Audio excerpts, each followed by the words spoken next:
चलिए भैया, मंगलवार की सुबह हफ्ते का, इस कारोबारी हफ्ते का डे 2। कल का सेशन आपकी स्क्रीन्स पर आएगा। लार्जली फिर से दायरे में कंसोलिडेशन का मूड कह लीजिए भारतीय बाजारों में। इनफैक्ट ये back to back second straight trading session हो गया है जब कंसोलिडेशन चल रहा है। फ्राइडे हो मंडे हो, दोनों कारोबारी सत्रों में 100-125 अंकों के दायरे के बीच भारतीय बाजार झूलते हुए घूमते हुए नजर आए। हां, कहने के लिए सच है कि back to back second straight trading session हो गया है जब माइनर लॉसेस हमने रिपोर्ट करे। थोड़ा मामला ठंडा पड़ता हुआ नजर आया है। रेंज बाउंड थोड़े से निगेटिव बायसनेस के साथ, पर ध्यान रखिएगा कुछ हेजिटेशन क्लियरली स्क्रीन्स पे विजिबल है। 24,700, 750, 800 के जोन्स पे वो रह के दिखा रही है स्क्रीन पर। हां, की सपोर्ट लेवल्स अभी भी इंटैक्ट। ऐसे में जब बुल्स कह लीजिए एक पॉज के मोड में आ गए, क्या रेंज को प्ले करना ही इस समय सबसे बेहतर स्ट्रैटेजी है? यानी कि डिप्स को खरीदें और हायर लेवल्स पे मुनाफा बांधते चलें। इस पे बातचीत करेंगे आगे। आज लखनऊ से मानसजायसवाल.com के मानस जायसवाल साहब हम लोगों की मदद करेंगे। अच्छा, एक अच्छी बात यह है कि मिड कैप स्मॉल कैप्स अभी भी ट्रेंड को बक कर रहे हैं। आउट परफॉर्मेंस कंटिन्यू हो रहा है। कल भी मिड कैप स्मॉल कैप्स आधे % की मजबूती के साथ कामकाज करते हुए नजर आए। ब्रेथ इवेंचुअली पॉजिटिव रही तो ठीक है। गिरने वाले शेयर्स को आउट नंबर कर दिया बढ़ने वाले शेयरों के, ऐसा कह लीजिए। आज के संकेत गिफ्ट निफ्टी दिखा रहा है कि हम फ्लैट खुलेंगे, कहने के लिए हल्के हरे निशान के साथ मंगल की शुरुआत होगी। ऐसे में दुनिया का मूड कैसा है, हॉर्मास बगल में बैठे वो बताएंगे, और मानस से तो अपन बातचीत करने ही वाले। निफ्टी बैंक की स्ट्रैटेजी मानस से जान लेंगे। दिखाता हूं क्विकली पहले एशिया का मूड। मिला जुला है एशिया, ये देखिए आपकी स्क्रीन पे।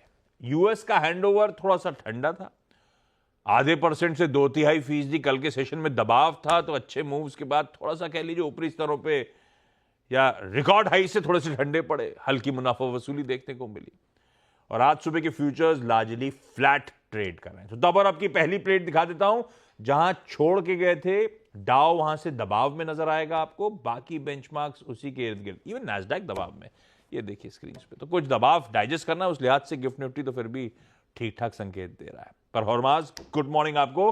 क्या हुआ, क्या क्या जानना चाहिए और मूड है कैसा? गुड मॉर्निंग आशीष। और मूड में आपको एक सेंटेंस में समराइज कर देता हूँ। It's all about China.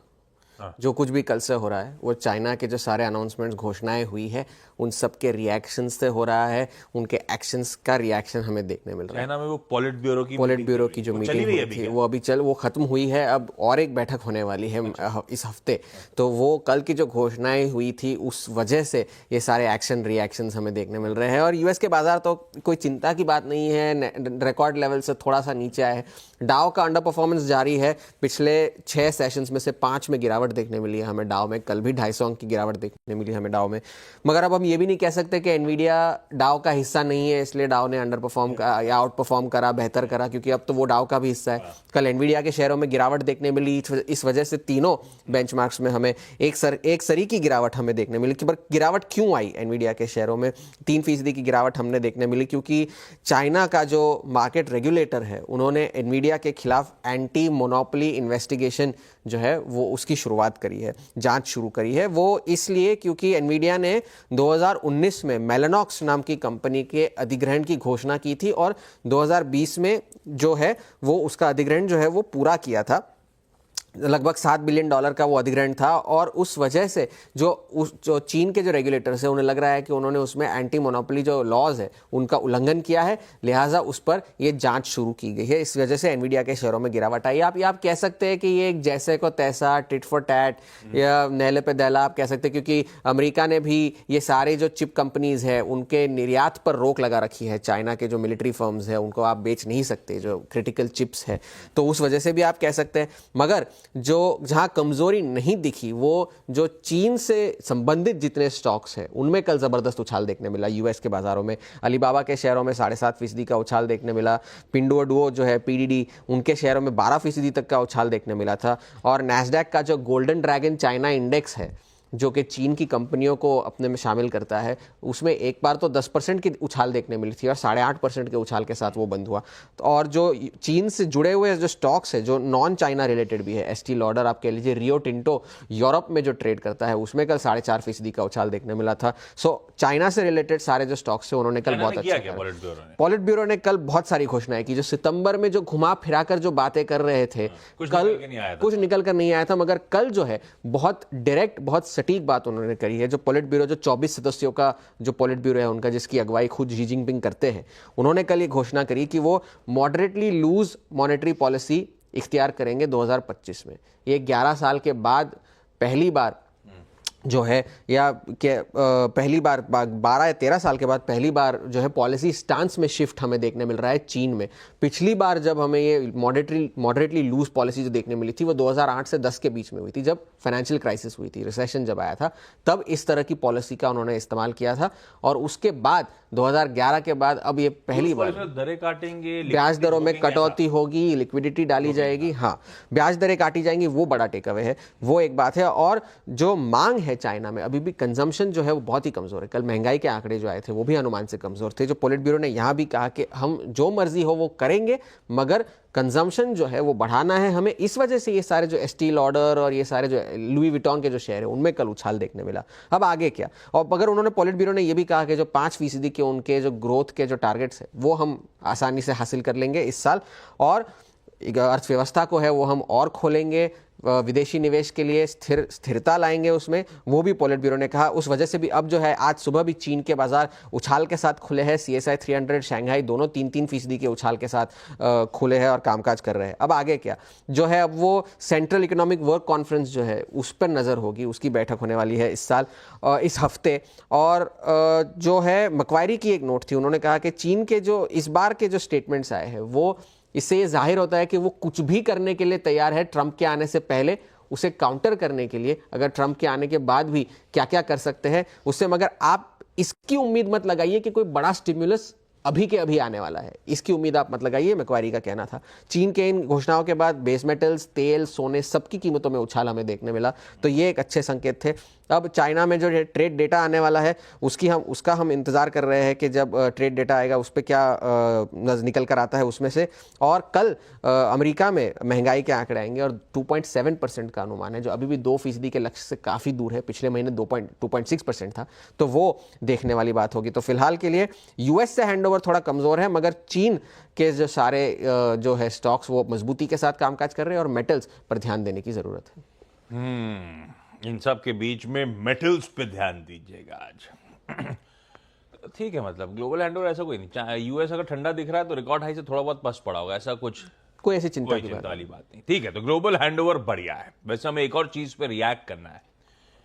कल शाम को आरबीआई गवर्नर साहब का नाम सामने आ गया। भाई अब तक तो मेरे ख्याल से सब यही मान रहे थे कि करंट आरबीआई गवर्नर शक्तिकांता दास साहब को एक और एक्सटेंशन मिल जाएगा, पर नाम आया है संजय मल्होत्रा साहब का। मल्होत्रा साहब होंगे अब कल से 26th आरबीआई गवर्नर। इस समय रेवेन्यू सेक्रेटरी हैं और शेयर बाजार वाले शायद इनको आरईसी के सीएमडी के तौर पे ज्यादा बेहतर जानते होंगे। रूरल इलेक्ट्रिफिकेशन कॉर्पोरेशन के चेयरमैन और मैनेजिंग डायरेक्टर भी थे मल्होत्रा साहब एक समय। वैसे बाकी सब मार्केट तो बंद थे, रुपए ने रिएक्ट करा था। रुपया डेज लोज पे जाके बंद हुआ है कल 84.73 के जोन्स पे। पर चैलेंजिंग समय पे ये अपने वो रेंज कहते हैं ना संभालने आए, जब स्टैगफ्लेशन की बड़ी चुनौती हमारे सामने खड़ी है और दूसरा एक्सटर्नल फैक्टर्स सपोर्टिव नहीं है। अभी आने हैं ट्रंप साहब, देखा है हमने डॉलर इंडेक्स की वॉलेटिलिटी।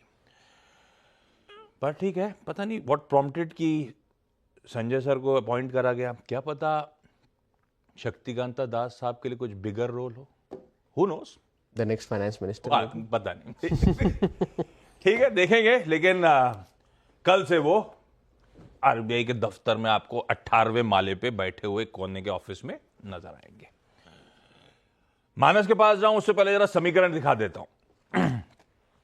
एफआईज ने कल फाइनली वापस बाइंग करी। वापस इसलिए कह रहा हूं क्योंकि फ्राइडे को आपको याद होगा अपन बातचीत कर रहे थे, कल सुबह 1830 करोड़ रुपए की सेलिंग थी, तो कल 724 करोड़ रुपए की एफआईज की बाइंग है। सेलिंग इंटेंसिटी रिड्यूस हो चुकी है, रह रहे के बाइंग कर रहे हैं एफआईज, ये तो अब जग जाहिर है। पिछले 5 दिनों की तस्वीर भी आपकी स्क्रीन पर आ जाएगी, हर दिन बाइंग है, बारिंग वो फ्राइडे को जो स्लाइड बिकवाली का आंकड़ा था। इंडेक्स फ्यूचर्स में 215 करोड़ रुपए की एफआईज ने खरीदारी करी। बैंक निफ्टी फ्यूचर्स में 447 करोड़ रुपीस। इवन फ्राइडे को आपको याद होगा 750 करोड़ रुपए बैंक निफ्टी फ्यूचर्स में बाइंग हुई थी। निफ्टी फ्यूचर्स में फिर कल 263 करोड़ रुपीस की सेलिंग थी और फ्राइडे को 255 करोड़ रुपए के आसपास की सेलिंग थी। तो मोटा मोटी वो ट्रेंड वैसे ही चल रहा है। इंडेक्स फ्यूचर्स में 415 लॉन्ग कॉन्ट्रैक्ट्स तेजी के सौदे काटे और 2100-2200 मंदी के सौदे भी काटे गए। तो इससे देख के समझ में आ रहा होगा आपको नेट लॉन्ग जो हैं वो 44.6 से बढ़ के 44.8 पे पहुंचते हुए आपको नजर आएंगे। वो दिखा दीजिएगा लॉन्ग शॉर्ट के आंकड़े।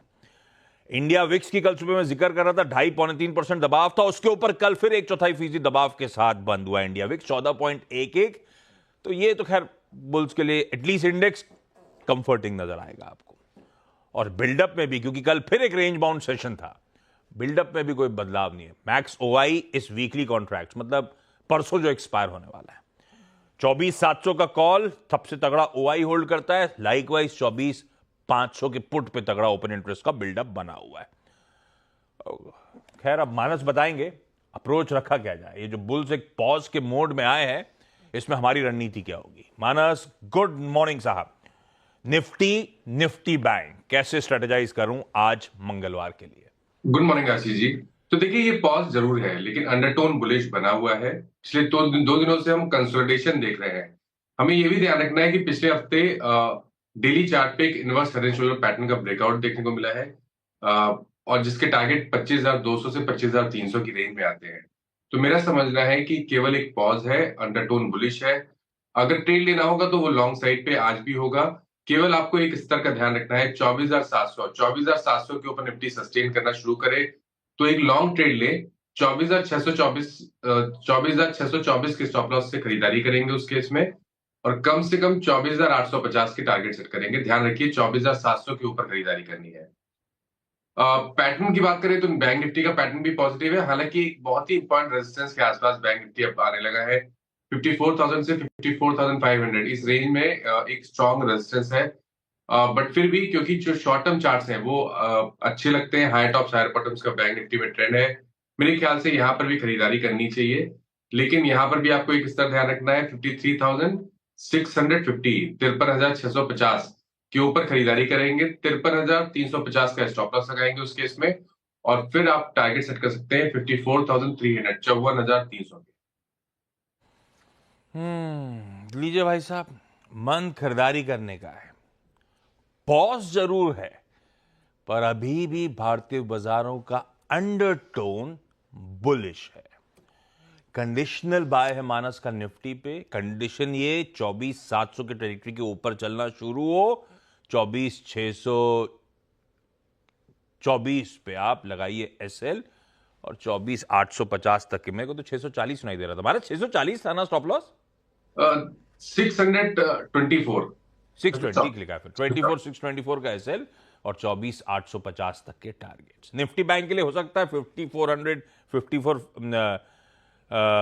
54,500 वो जोन थोड़े से अटकने वाले होंगे, लेकिन इस पॉकेट में भी बाइंग का ही मन। मानस, थैंक यू सो मच। मानस जुड़ेंगे अब हमारे साथ आज कुछ ही देर बाद मुनाफे की तैयारी में पैनल में शुमार होंगे, तो मानस से और डिटेल में और उनके स्टॉक स्पेसिफिक एक्शन वाले आइडियाज कौन कौन से हैं उन सब पे बातचीत करेंगे। हर्षदा के पास चलते हैं आज के सारे इंपॉर्टेंट स्टॉक्स इन न्यूज जानने के लिए।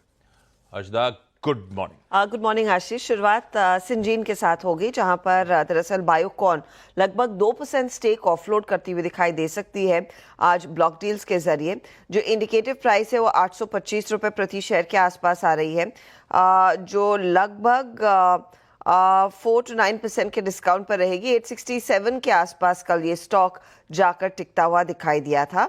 ब्लॉक का साइज जो है वो करीब करीब 660 करोड़ का है और एक लॉक इन पीरियड रहेगा 60 दिनों का। कल वैसे भी सिंजीन के स्टॉक में हमने देखा था करीब मुनाफा वसूली देखने को मिलती है वो CDMO प्लेस के चलते, और आज ये ब्लॉक डील होने वाली है जहां पर बायोकॉन अपना कुछ हिस्सा करीब 2% का ऑफलोड कर रहा है, तो वो स्टॉक आप सबसे पहले रेडार पर रखें।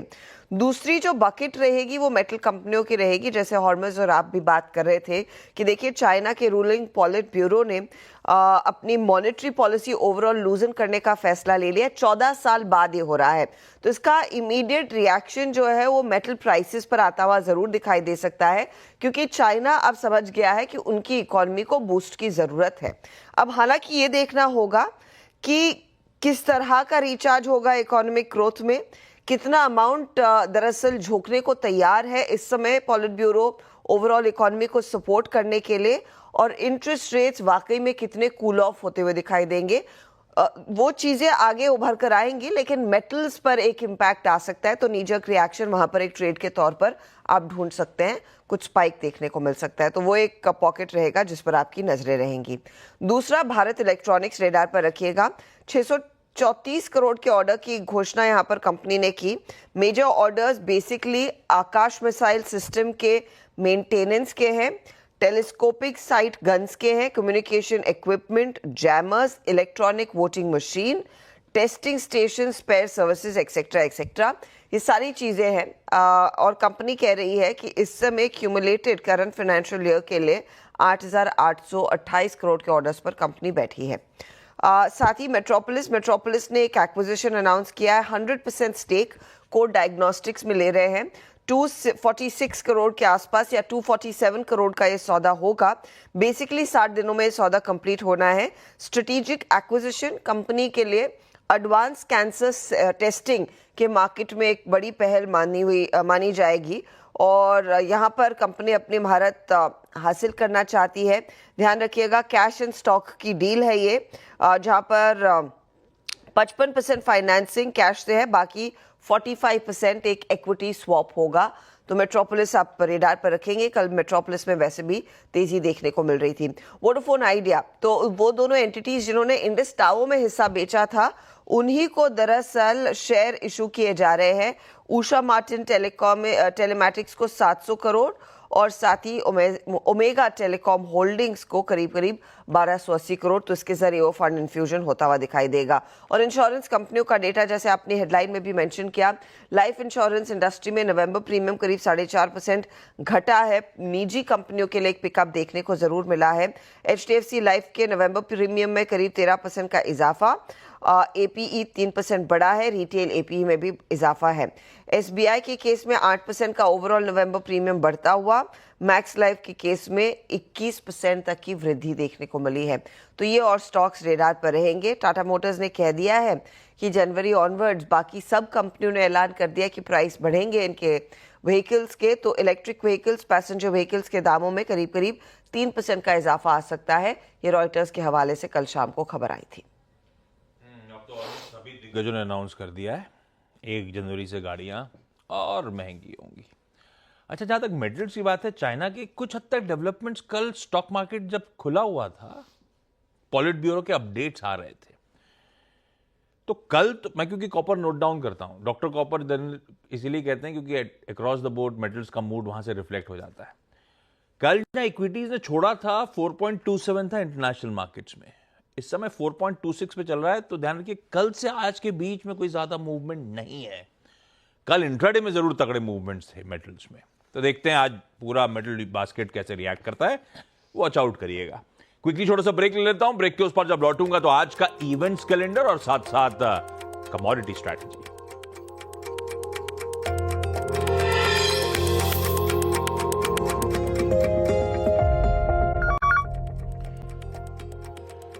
ओके, ब्रेक के बाद आप सबका स्वागत है। आज का इवेंट्स कैलेंडर भाई, मंगलवार का दिन, अच्छा हर्षद ने तमाम स्टॉक्स हाईलाइट कर दिए हैं, उसमें जोड़िए एक इंद्रप्रस्था गैस IGL। आज इस कंपनी का बोर्ड बोनस शेयर जारी करने पर विचार करने वाला है। गवर्नर शक्तिकांता दास साहब का आज आखिरी दिन है बतौर आरबीआई गवर्नर। 3 साल का जो एक्सटेंडेड टर्म था आज खत्म। थाईलैंड छुट्टी है, एशिया में एक ही मार्केट कॉन्स्टिट्यूशन डे मना रहा है। चाइना का ट्रेड बैलेंस आना है आज, यानी कि इंपोर्ट एक्सपोर्ट के नंबर्स। ऑस्ट्रेलिया का इंटरेस्ट रेट डिसीजन, यूएस के नॉन फार्म प्रोडक्टिविटी और रेड बुक यानी कि बड़े लार्ज फॉर्मेट स्टोर्स की सेम स्टोर सेल्स ग्रोथ का नंबर। आज ओपेक की कॉन्फ्रेंस है, वीडियो कॉन्फ्रेंसिंग के जरिए। दरअसल 2 बार साल में मुलाकात होती है सारे ओपेक मिनिस्ट्रियल मेंबर्स की, आज उनमें से एक आज मीटिंग होनी है। नॉर्थ इंडिया, भाई ध्यान रखिएगा, दिल्ली और बाकी नॉर्थ इंडिया के पार्ट्स कोल्ड वेव की ग्रिप में आज से, तो सिग्निफिकेंट टेम्परेचर ड्रॉप्स और डेंस फॉग शायद शुरू हो। तमिलनाडु उधर हेवी रेंज के लिए ब्रेसअप करने वाला है आज। कोई बे ऑफ बंगाल में लो प्रेशर एरिया डेवलप हो गया है, अजीब है। ऊपर ठंड पड़ने वाली है, नीचे बारिश होने वाली लपक के। और आज 10 दिसंबर है, आज ह्यूमन राइट्स डे भी है। अच्छा, आज की कमोडिटी स्ट्रेटजीज तब और आपकी सेकंड प्लेट दिखाएंगे क्या? Bond yield slightly inch up, dollar index slightly inched up, crude हल्का सा उछाल के साथ नजर आएगा आपको, गोल्ड हल्का सा तेजी करता हुआ, लेकिन वो फ्लैट ही कहिएगा उसको। लेकिन ये देखिए सारे समीकरण आपकी स्क्रीन पे 3:30 बजे और आज सुबह के बीच के। आज की मदद करिए कुंवर जी ग्रुप के रवि देओरा साहब ने। रवि कह रहे हैं नेचुरल गैस का दिसंबर वायदा खरीदिए, 264 का स्टॉप लॉस लगाइए। और जिंक, मेटल्स में तेजी का मन है, जिंक दिसंबर वायदा खरीदिए 286.1 के एसएल के साथ। बाकी के लेवल स्क्रीन पे गिफ्ट निफ्टी के संकेतों के साथ छोड़े जा रहा हूं, हल्के हरे निशान के साथ शुरुआत करेंगे। और मानस कह रहे हैं एक बार 24,700 के ऊपर नजर आए, खरीदारी करने के मौके ढूंढिएगा निफ्टी पर। इस नोट पर आज के मॉर्निंग कॉल में इतना ही। ब्रेक ले रहा हूं, ब्रेक के उस पार सीधा सौदा।